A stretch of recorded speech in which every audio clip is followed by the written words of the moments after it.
মা বলছে আমার ছেলেটা খুবই খারাপ। বউয়ের কথা শুনে ওই একই মা বলছে যে মেয়ের জামাইটাও ভালো না, মেয়ের একটা কথাও শোনে না। বোন বাপের বাড়ি এসে বলল যে ভাইটা আগের মতো নেই, খারাপ হয়ে গেছে, তত্ত্ব তালাশ করে না, দাওয়াত দেয় না, খোঁজ খবর নেয় না, ঈদ চাঁদ কোরবানি যায় জামা কাপড় দেয় না, একটু দাওয়াতও করে না, একটু বিপদে পড়লে হেল্প করে না।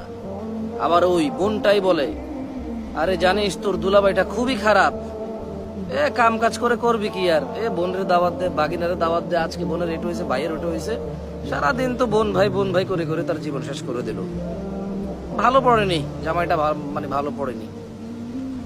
অবাক অবাক করা চরিত্র না?